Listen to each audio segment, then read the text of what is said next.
Welcome to another episode of the Inkwell podcast. I am your host, Todd Rayner, and I have two wonderful guests today that's going to join me and talk about their campaign and everything else that's going on. So let's get them in here. And how we doing, Max and Ben? Hey, great. Thank you. Yeah, Thanks doing for having awesome. us. Yeah, thank you. Thanks. Yeah, thanks for being on the show. I got a chance. Max sent me issue one. Got a chance to read that. Really fun book. I love sci-fi. It's probably my favorite genre, sci-fi horror. So, really fun, adventurous sci-fi type of book. So, but what I like to do, we'll get started here, is just to kind of, you guys can take turns, go back and forth, however you want to do it. Just a handful of questions, really get the fans out there to get to know you, get to know your characters, your stories, a little bit of your background and things like that. So we'll just dive right in here. For whoever wants to take the first one here, what really inspired you to kind of create your own indie comic, from the beginning? Okay, I'll just be very quick, and then Okay. I'll go over to Ben. But yeah, for me, it was necessity as a writer. Hmm. This was birthed during COVID, during the Hmm. lockdowns. I'm a videographer by trade, filmmaker by passion. Hmm. When you're alone, you can't make a film in its most traditional sense. You Hmm. need an army. Yep, you need a first AD. You need a DOP, soundy, and so on. If you want to write a comic, all you need is a pen or a pencil, and then Hmm. you meet a very talented and exceptionally rare talent like Ben, and I'll throw it over I to knew Ben. you were gonna say something like that. Um, yeah, so I've been making my own comics since about 2013, 2014. Myself and my roommates in college, we kind of developed a story and came up with an idea, and I just couldn't let it go. So over the next kind of several years, we did 8 issues of that book, and as I was writing and drawing that, I got so into it that I just wanted to do more and more. So I kind of just started putting my work out there and getting my portfolio seen and just trying to get hired on so that I could do some more books. And I think by mistake, got on with Max because he thought I was there locally in Australia, and we and so it was just like through a little bit of a happenstance that we got together, but it turned out that it was a really good partnership, good working relationship, and we were able to start kind of collaborating and eventually got the first issue out. And honestly, it's one of my favorite ones that I've been working on. I like it much more than the ones that I write, so that's something that I really look forward to when he comes around. Yeah, I that's pretty interesting. I think for me, I do a lot of the writing and art of my books that I produce, and to have the double hats of doing the writing and artwork can be a challenge. And it's always fun Mm. when I've written books and send them out to other artists because I also work with a few guys as well. It's always fun seeing new art. You get to see Mhm. someone else kind of do that rendition of your character, your story, your idea. So, and it's fun drawing other characters too. So I Yeah. totally get that. Is there any formal training, Ben, or I'm sorry, Max, you're talking about writing and Ben being an artist. Like, is there any formal training there, or did we just kind of self-taught?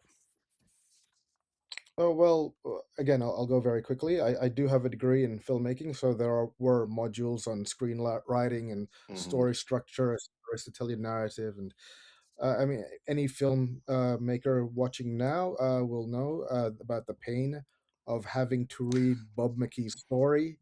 I'm not sure if you guys are aware of that book, but it's basically been unchanged for the past 20 years.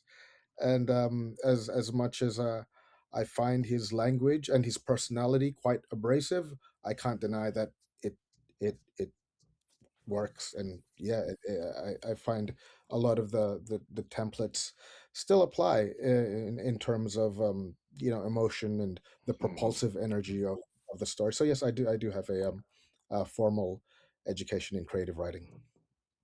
Nice. Yeah. So I did go to school for art. My focus when I was at school was drawing, Mm, and I also got my certificate in education as well. So I was able to parlay that into teaching art. I teach middle school art right now. okay. As far as doing sequential art and stuff like that, that was born out of a huge interest in comics. That was something that I've been reading pretty much my whole life, and it was I think about 2005 or 2006. It was whenever Marvel did their Civil War Yeah. run, and that like got me so back into comics in my teenage years that that just got me really interested in drawing sequential art. And so I would say I have formal training in art, but as far as making comics, that's something that's self-taught. Yeah, interesting. I'm self-taught for the most part. I did go to school for art, so I mean, I have that background, kind of art business, and not full film education. So I'm not familiar with that book there, Max. But I got to work on a couple, short films that went into some art film festivals and stuff. But when I talk to a lot of writers, they do bring up screenwriting. It's almost like a given that if you're a comic writer, somehow screenwriting is within your background, and doing panel work is sequential work is considerably different than cover work, right? Mhm. It's tough. You have to really think about placement of word balloons and space, and it's tough. It can be a challenge for a lot of people. um, I would say, what keeps you guys motivated to, you're on, this is the third one, right? So there's two under your belt. Like, what's that motivation to just finish the story, or the fans? What's out there for you? Money. Just kidding. It's not that. Yeah. I think everybody knows it's definitely not that. Yeah. Sorry, Max, go ahead.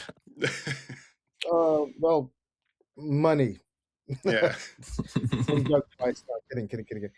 Um, well, again, necessity. Hmm. Like that famous Charles Bukowski quote: "You don't want to die with something left unsaid in you." Hmm. So while you're, yeah, while you are here, we gotta use our voice.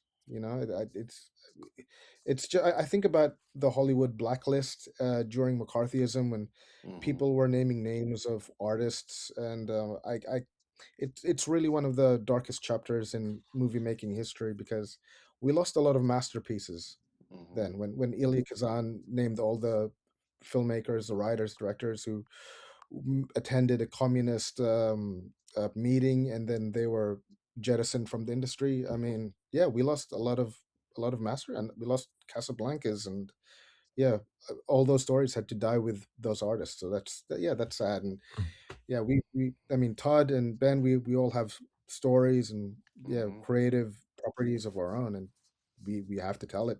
It's our duty. Yeah. Yeah.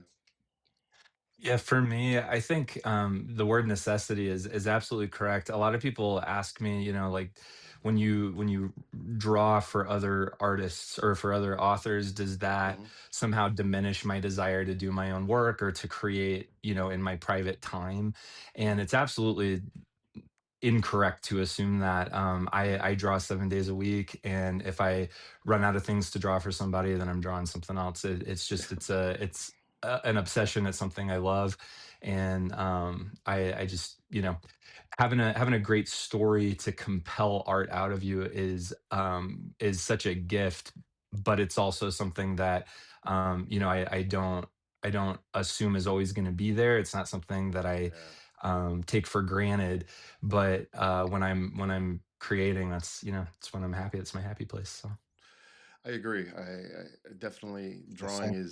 is a happy place. Writing is a happy place. And Max, you bring up a great point. I mean, that whole separating the art from the artist. How do we do that? If you have this like stellar piece of work, but the person may or may not be the best type of person, the nicest kind of person.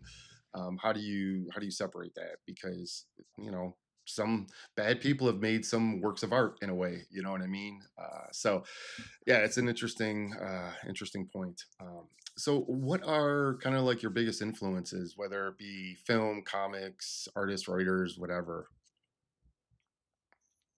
Okay. Yeah. For me, it's history. I also have a Mm, formal education in politics, and you'll see a lot of geopolitics, international policy. infused within the narrative structure and the Mhm. world building of yeah, stellar lands. And if as the world expands, you'll see these factions and these underhanded political dealings between good actors and bad actors. Mhm. And right now, I have to say that the main template would have to be the Chilean revolution, the Okay. ousting of the installation of Pinochet, Mhm. and the ousting of Allende. Yeah, definitely. Yeah, I grew up obviously with Star Wars and Indiana Jones Mhm. and Lord of the Rings and things like that, and I think that what inspires me a lot is very classic interpretations of good and evil, and I've always been very attracted to the idea of heroes you can count on and villains that you really want to see defeated. And so when I write, that's where a lot of that stems from. I think artists that I enjoy in comics, Stuart Eminem, Olivia Coipel. These are artists that really inspire me. I love the way that they draw people Mhm. and expressions, and these are things that I think comes through in my art quite a bit. Mark Millar is an author that I grew up reading a lot of, and he's kind of like try hard edgy in a lot Mhm. of his writing, like for the sake of it. But I always enjoyed the idea that he took grounded reality and characters and then put fantastic things in their way, and I always like that too. In my book, the first book I wrote called Sheath, that was kind of the idea of just taking ordinary things and then introducing this very fantastical element to it. Mhm. So I'd say that's my Yeah. inspiration. Yeah, that's interesting. I mean, I grew up in the image boom, late 80s, early 90s, and mid 90s, and it just was like, this is what art can be. This is what a story can be. It doesn't have to be perfect. It can be just fun. And for Mm, me, it was like a lot of escapism, in a lot of those books. And it ended up becoming, for me, it was like that super fantastical, is what I like to call it, like that type of writing. And that's the type of art I like to do. And the type of writing I like to do is just something like a little bit over the top, and you have fun with it. There's always a place for like serious comics and grounded earth, type of like relationship type of things. But yeah, that's interesting. I mean, we all kind of get influenced by what we see every day, whether it be someone on the street or just a film can motivate us to do some really interesting stuff. Um, and what would you say? It kind of may be different being like a sole writer, and then Ben kind of doing the artwork and writing, on your own. But what are some of the biggest challenges, whether it's with the script or just in general getting the books out there, storytelling wise, sequential page wise? What are some of your biggest challenges? Yeah, yeah. You want to answer this first, Ben? Yeah. Well, I would say, finding an audience is really challenging. When you love something, that you've created, and it's like the story resonates with you so much, and then you go to a convention and you're trying to explain how great it is to Hmm. somebody, and you just like kind of see that glazed over look in their eyes, and it's just like, oh man, Yeah. am I the only person who thought this was cool? And I think that that can be a really demoralizing, especially as you get into crowdfunding and trying to build an Hmm. audience Hmm. there.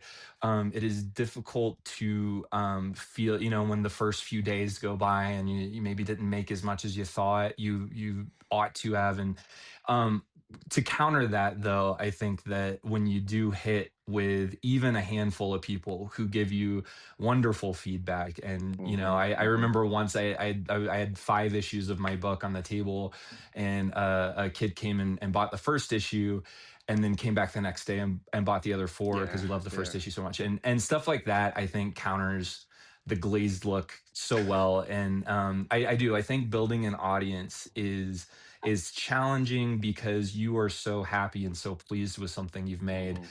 and it's difficult to see that not resonate with every person that you talk to. Yeah. Yeah, yeah. No, yeah. I certainly echo those sentiments. Uh, yeah, yeah. Just even getting it to the table, to the convention table. There's not that many conventions in Australia.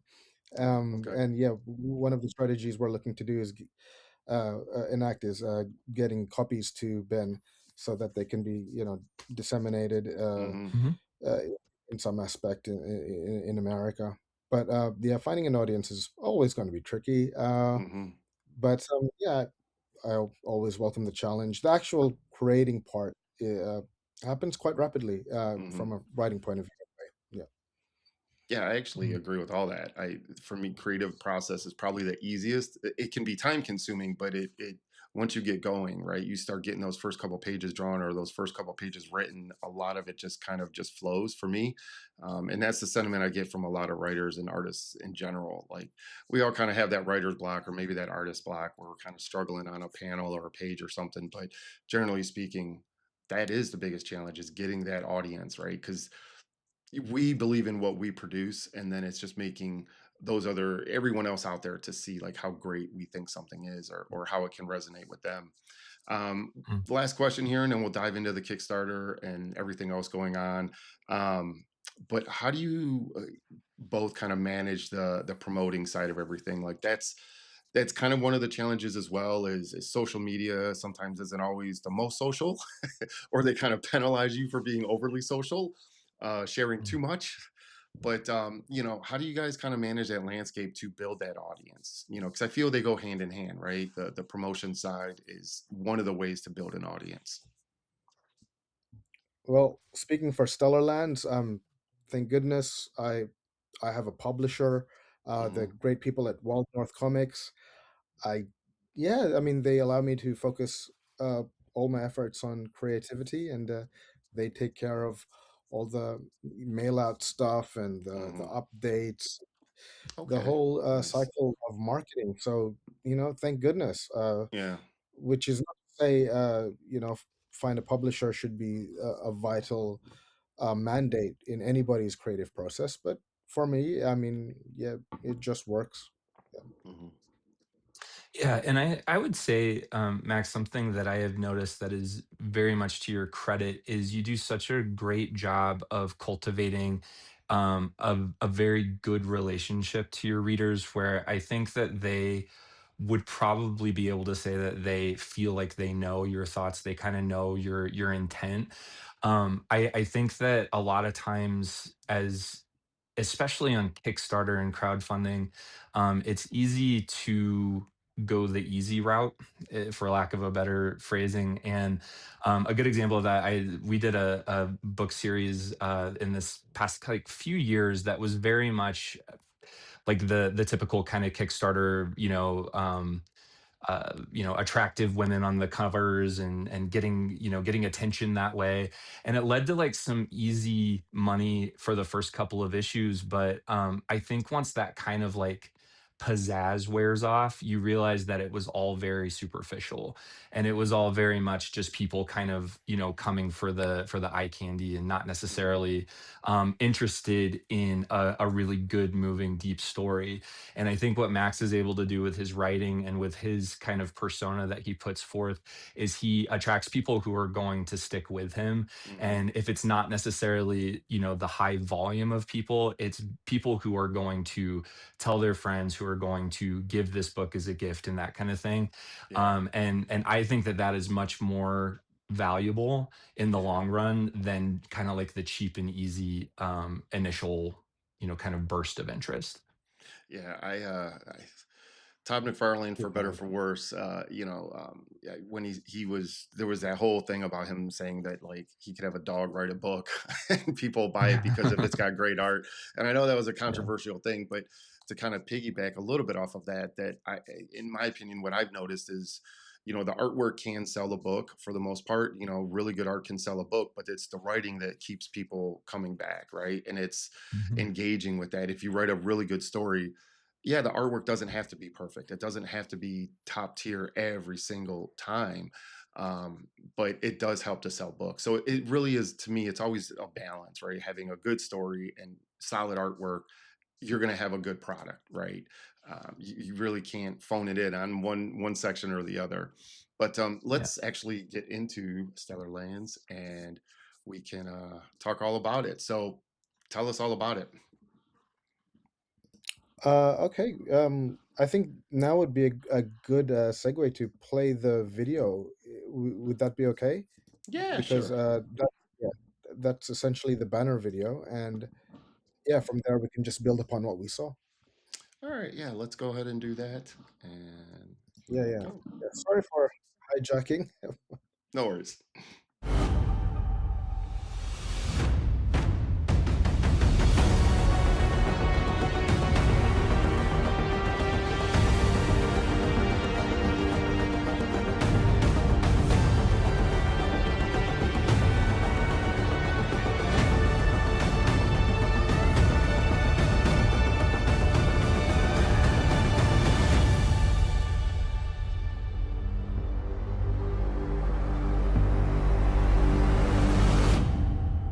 Hi, I'm Max Ferrada, writer and creator of Stellar Lands, an epic science fiction saga set in a galaxy trapped in a cycle of endless war.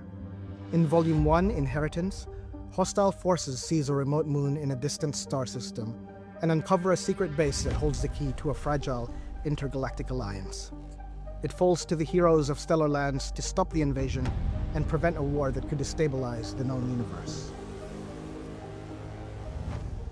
In Volume 2, the desert moon of Apentia becomes a strategic stronghold as tensions rise between human soldiers and the indigenous population who see them as nothing but occupiers. When a soldier falls in love with a local, personal loyalty collides with political reality, leading to a decision that changes everything. In Volume 3, Salvage, the conflict shifts again. Told across two parallel timelines, past and future, this chapter explores humanity's hidden history of extraterrestrial contact and a unique artifact of galactic significance. After a civilian space station is evacuated following a surprise attack, priceless works of art are left behind, relics of centuries of human and alien connection. A salvage team is sent back into danger not to retrieve weapons or intel, but to rescue culture itself. The stunning artwork across all three volumes is created by my brilliant collaborator Ben Worrell, whose cinematic style brings this universe vividly to life. Ben has an incredible eye for movement and emotion, and it shows in every page. We're also proud to be partnering with Wild North Comics, one of Australia's most exciting independent publishers, who will be relaunching volumes 1 and 2 in beautiful new prestige format editions. We've created incredible rewards, including the Stellar Triptych, collecting all three issues, plus the Wild Sci-Fi Bundle, featuring some of the best independent science fiction coming out of Australia today. We've also created a bundle of the best comics by Ben Worrell, which you can get at a special discounted price. If you believe in independent science fiction, if you believe in stories that challenge power and explore the stars, if you want to support creators building something bold, we would love your support. Thank you for being part of this journey. Right, playing it again. Yeah, Yeah, nice. yeah. Well Thanks for done. playing that. Yeah, Yeah. yeah. That's just a cool video by Timothy Parrish and his team. Hmm. Shout out for yeah for that editing, and yeah, we can start scrolling. Yeah. Yeah, I love that page. Yeah, awesome design from Ben. Yeah, when I wrote it, I had her hair like all over the place in zero gravity, but yeah, it was Ben's suggestion to put a helmet on her, and that's so much better because it puts emphasis on her tears. Hmm. Yeah, if you've read this issue, you'll know why. Yeah. Yeah, and that's an interesting point, where we as an artist we kind of make those decisions like what would work best when initially we kind of think like, oh, having the hair blow, that could be very, very cool, but then how do we focus on what's important, right? And as artists we tend to make those calls. Sometimes they work out, sometimes not, but yeah, that's interesting. Oh, well, I they think that's always work out. been Yeah. that's been one thing I've been really appreciative with Max is that he's very open to back and forth Hmm. as we work, and I've always wanted to do that when I work with authors is to kind of offer just like some perspective and just like, have you thought about it this way, but The back and forth has always been really nice, and Hmm. I would say very collaborative, which I think yields a much better result than Yeah. sometimes it can be combative between author and artist, but I feel like Yeah. it's been very collaborative. That's nice. Yeah. It's a little refreshing.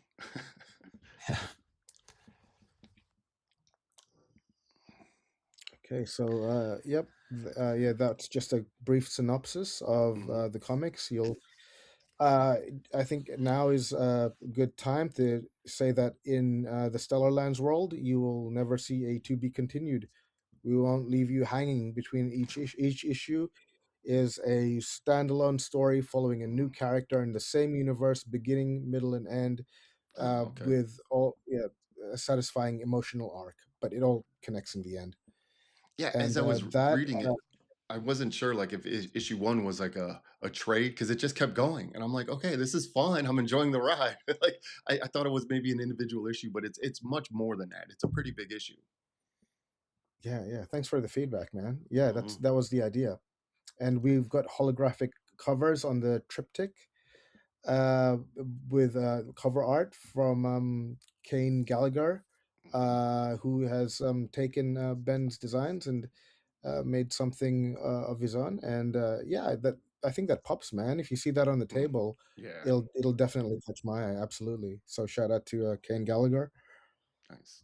And yet, there's a 68 digital page preview for those who want to get a refresher or just want to have a brief insight into Stellar Lands before they commit to the 168 pages Yeah, that yeah, are available. So 168. yeah, yeah, 68 pages. I mean, that's already a comic book for a lot of Hmm. uh, publications, but for us, it's just a digital preview. And yeah, I mean, beautiful cover work there for the first from the first three issues Hmm. from Stellar Lands, from Ben, and just bit of trivia. The third issue, Ben just drew it without instruction, and that's exactly what was in my head. I got it, and I said, "Okay, great, let's color it." Nice. Yeah, I mean, yeah, yeah. The first two are required, yeah, a bit of instruction, but third was already there, literally first draft, good to go. Yeah, it's been a lot of fun to work on them. I think Max kind of set me up a little bit with the first issue because it takes place predominantly on an ice planet, like a snow Hmm. planet. Just nothing to draw, you know. It's just Yeah. like figures and white backgrounds, you know. And it's just like there was a couple of ships and stuff like that. I was like, oh man, this is easy. And by the time you get to the third part, it is a time hopping. We're going back hundreds of Hmm. years. We're underwater for part of it. We're in a futuristic, like moon colony. We're on a space station. It became much more epic and in scale, but also just the challenge of it got greater and greater with each issue, which I think is great because each one has its own kind of color palette. It has its Hmm. own kind of vibe with the technology and the representation of the characters. And with that, you could pick up any issue and not feel lost, which is one of the reasons why I think it's really important to have these characters on the cover like this, because I think anyone could just look at it and say, I want to know more about this guy or I want to know more about this kid, and you can pick it up and read it and not feel lost at all within the confines of that story. But the benefit of reading all three together is you get this more, it's like, oh, this race of aliens actually appeared in another issue and now I'm learning Hmm. more about their culture. And I think that's kind of the brilliance of Stellar Lands, is it really gives you the opportunity to zero in on something interesting or get kind of like the bigger picture through all three issues. Yeah, that's important. As a writer, as even as an artist, as a kind of reader, to be able to have a book, read it, get that sense of like the story's complete in a way. But then you're kind of breaking that up to having these three issues, and or I mean graphic novels basically. But then each one is self-contained. And I think as a Hmm. reader, I can say I appreciate that because there's been a lot of times we've been left hanging on books. Yep. Yeah, yeah, and as yeah, we That's my favorite panel right continue. there. Yeah. All right, really. That's, yeah, that is my favorite panel of the whole series. I love that one. the Yeah, colors yeah. sold it. I drew it, but when I saw that in color, it's like, oh my gosh, just Yeah. amazing. Sorry to Shout out interrupt you, to Max. No. yeah, of course. Oh, no. Shout out to Wilson Go. Uh, Bit of trivia: Wilson Go was coloring in the middle of. He's from Philippines, like me, but he's still Mhm. based in Philippines, and he was coloring some pages for Stellar Lands 3. We were communicating on WhatsApp, and then suddenly he disappeared. And then Oh. a few hours later, he logged back in and said, "Sorry, an earthquake happened. Where were Oh. we?" Oh my goodness. Wow. Well, just don't worry about the comic. Right? Just Wow. just relax. Just go back to your life. But yeah, yeah, I love that kind of. Well, I obviously don't expect that focus from anyone, but that was certainly a memorable episode.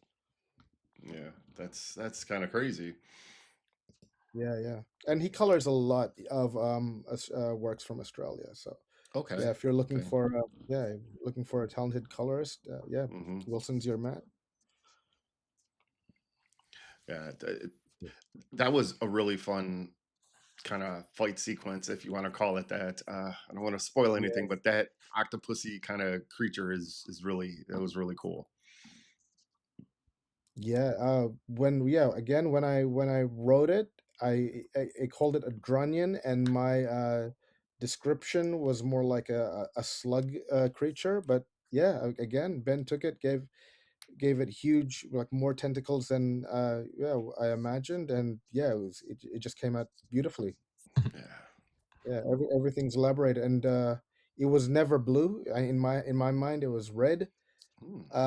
Yeah, Wilson turned it blue, and yeah, Mhm. instincts, Wilson. And it looks so cool with her costume being orange Yeah. predominantly. It really plays off the page Contrast, really yeah. nicely. Yeah. Hmm. And that's another thing, like even as a colorist, right? I do a lot of the coloring for the books I do, and the choice has got to be made, you know? I mean, if you go with red on Mhm. that, how does it work with the costume? Maybe not as good, right? So you have to have that balance. And even as a creator, you kind of have to be a little bit flexible to say, "Oh, I was thinking this, but like you said with the helmet, but this works better, you know." And those are a lot of the decisions that get made behind the scenes that a lot of readers maybe just don't know about, right? And all the time that Mhm. goes into making those decisions. Sure. Yeah, yeah, absolutely. Yeah. Yeah, I love this panel as well. If you watch, I guess, Star Trek, Star Wars, whenever they leave a Hmm. ship, it's like it's like going to a new neighborhood. I mean, the gravity doesn't change. There's no depiction of atmospheric entry. It's like, Hmm. the doors open, and then William Shatner walks out. Hello, everyone. Uh, I yeah, I love the motion here. You can Hmm. see the drop ship entering the atmosphere, and yeah, the occupants just bracing themselves from the centrifugal force. It's really awesome. Yeah, yeah, Ben really puts a sense of motion Hmm. into these pages. Yeah, Yeah, I think I was really into I think it was The Expanse. I was reading and watching, and I love how they make those ships so industrial, blocky, no Yeah. windows. It's not like it's an airplane in outer space. Like it's something that looks like it could actually survive Hmm. in an environment that is not on Earth. And I remember thinking to myself, it's like these need to not be sleek. They need to not be pretty. They should just look completely because they don't. I mean, if you read the book, these people are not particularly cared about or Yeah. cared for who are on this drop ship, and so for them yeah, awesome. to Yeah, be in something pretty would make no sense. So it's kind of the I process behind that. take a lot. I take a lot from this, but I'm glad you. That's the okay. It makes sense now. We're on the same wavelength because we consume the Yeah, same things. there it is. Yeah. Yeah, and that's the thing. Like, you could go all kinds of directions. Sci-fi, right? The sky's the limit. You can kind of make up however you want. But I'm of that kind of fan as well. Bulky, functional, right? It's function over form necessarily. It's not like Queen Amidala, Hmm. what is it, Amidala ship in Star Wars. You know what I Hmm. mean? It's not that Yeah. sleek ship. It's functional. It's bulky. It's gonna take a hit when it needs to, kind of thing. Yeah, Yeah. yeah. That's That's another right. one panel or where the colors really sold it, I think. Yeah, yeah, As the light, yeah, the project, yeah, the sense of light. It's very, mhm. yeah, very Vermeer like, yeah. As I was kind of going over everything before the show, prepping for everything, I saw this panel. I was just like, that it just has an impact. It just it sells like kind of the future. I would say the future, but it could be the past. Who knows? But I thought of like kind of almost a Tron, Blade Runner kind of future, and it pops. It looks really really good. Yeah, yeah, yeah, definitely. And now with volume three, Yeah, this one. we yeah, we jump between times. We jump between 1838, and I believe that would be Elizabethan, just yeah, right Mhm, after Regency, and with the Stellar Lands universe, and they are connected in a very specific, but also very universal way, which mhm, glimpses the importance of art and maintaining its presence throughout mhm. history. I don't even think I did that on purpose to have the horizon line be exactly Oh, across, yeah, between those two that's good. Did not do yeah, that, but that was good noticing whoever put those two together. That looks yeah, great. yeah, yeah, yeah, yeah, awesome. Yeah, I didn't notice that Yeah, this either. was Yeah. awesome. This was so fun to draw. I don't think I've ever been able to draw like an underwater kind of scene like this. This was really, really fun to draw. This is one of, yeah, the first few pages. Like I gave Ben a lot of notes from underwater diving bell suits, Mhm, yeah, from of that age. They were invented by brothers. I forget their name, but that's one of the brothers there cool. as well. Yeah, I do tend to get lost in the research, and yeah, I just passed that over to Ben and see what he could make of it, and yeah, I was definitely pleased with the results. Yeah, Looks it beautiful. looks Really great. fun. Right. And again, who will love Stellar Lands? This is where Tim proceeds to mention all of my influences. And one of them was Invincible. And it's Mhm, happened already in two podcasts where where the hosts have compared Ben to Ryan Otley. So yeah, mm, again, it shows where yeah, we're consuming the same things on the same Mhm. wavelength. And mhm, yeah, Foundation and The Expanse and Battlestar Galactica. All of these, what do they have in common? I mean, they have their worlds feel very lived in, and they're tied to science, tied to gravity, tied mhm, to yeah, time dilation. You're not just going into another neighborhood when you go to a different planet. Yeah, and yeah, that's always been fascinating to me. That level of that granular level of mhm. science. Yeah, and it's always believable. You watch a Star Trek episode, you can kind of see that like, oh, this could be possible. It's grounded almost in a reality of what is possible in the future. And all those shows, all the books and shows you mentioned, same thing. Like they're just grounded in this it could happen type of scenario. Yeah, yeah. And That Uh, since that little caricature of me up there.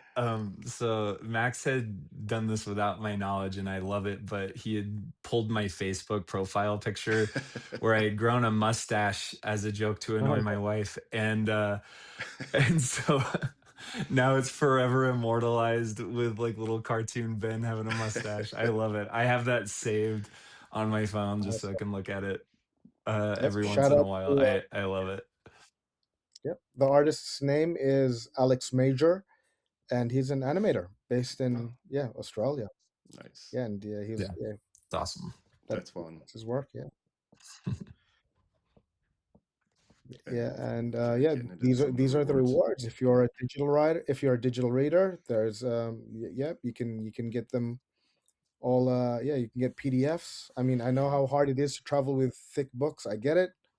I totally understand digital readers. And there's always yeah, that option for you. And yeah, they've all been remastered to the Wild North comics art print.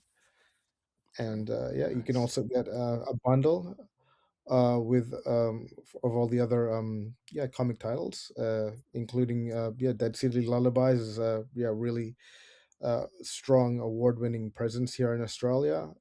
Yeah, Future Tales is also very interesting. Chimera, if you like your samurai sci-fi, yeah, there's a lot to look at there. Nice. Yeah, if yeah, you need more than one world to delve into, that's definitely the reward for you. And yeah, A lot of variety.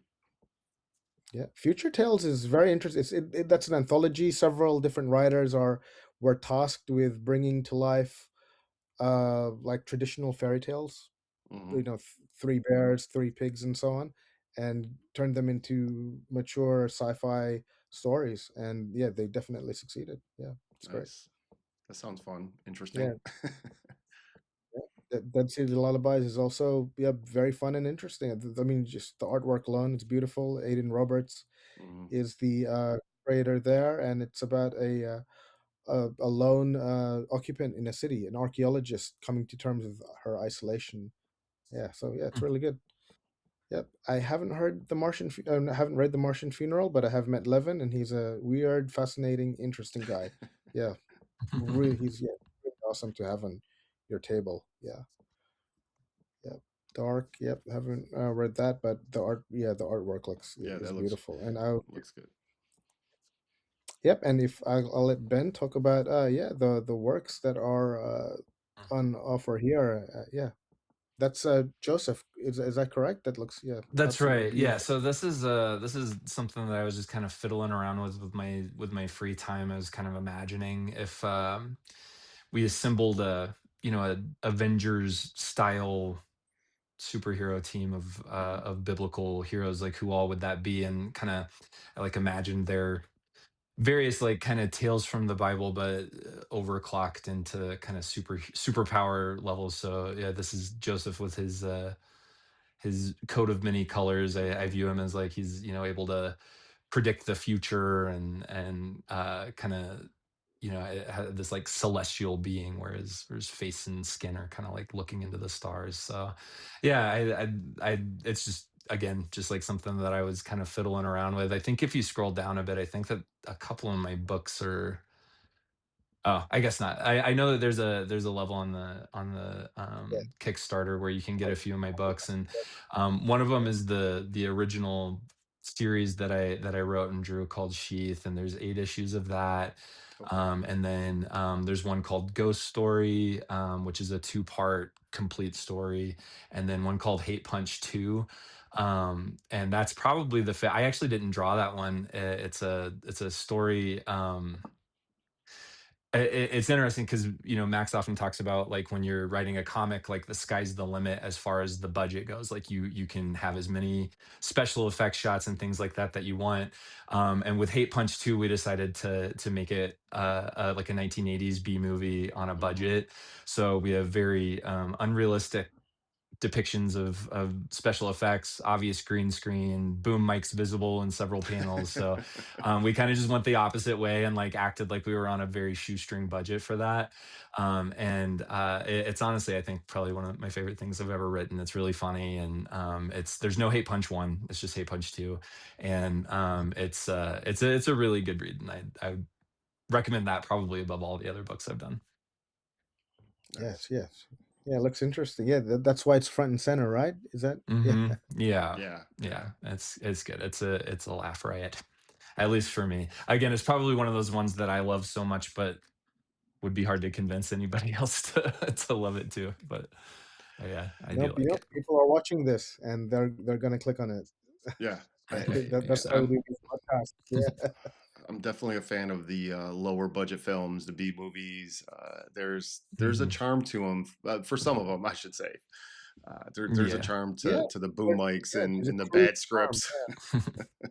Yeah, there's a love scene between the main character and the female lead, and she we imagine that he was kind of nervous to show his aging body on foam, so there's like a stunt double for the love scene, and he like looks completely different.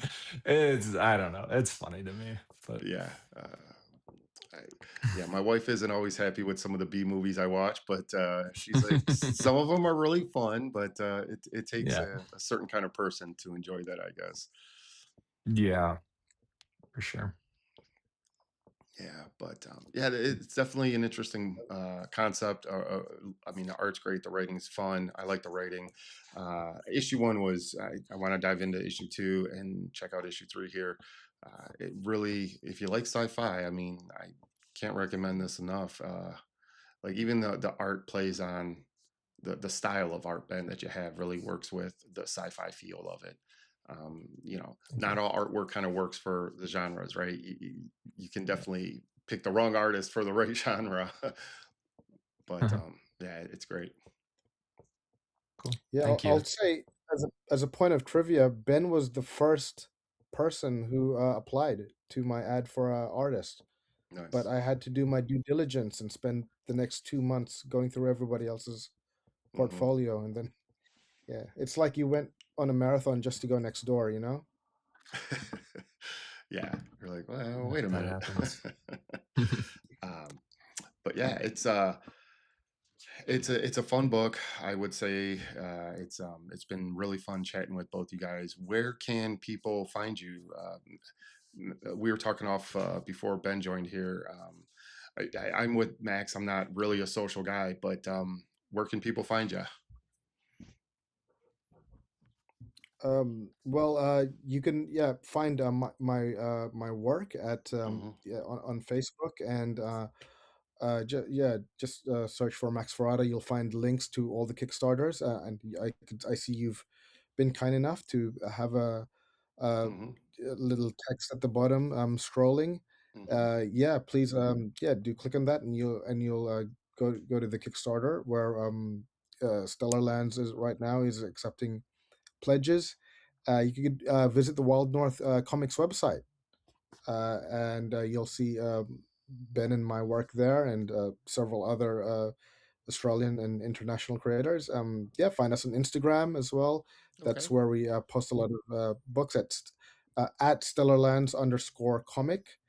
And yeah, and you could also find us on TikTok there. Sales on TikTok don't really translate, interestingly enough. It's Yeah. like yeah, we get a lot of views, but uh, it's like 10, not even 10%, like 7% translate to pledges. But yeah, it's interesting Mhm. to see what comes out of there. So yeah, we're on all the socials. If you Hmm. want to hit me personally, hit me up personally, not hit me personally. If you want to hit me up personally, just yeah, yeah, Max Nobody Ferrada. hit Max. No, no, Don't please do don't. that.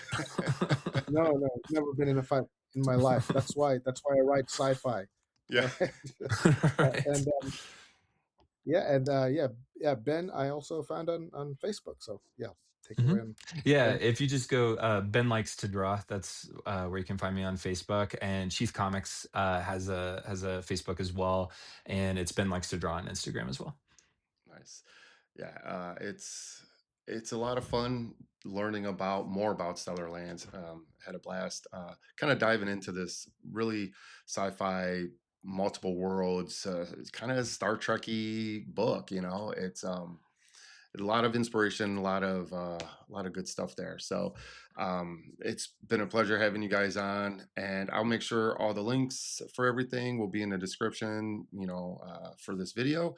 But until then, I will see you on the next episode. Thanks, guys. Thanks, Todd. Thanks, Todd. Yeah, it's a pleasure.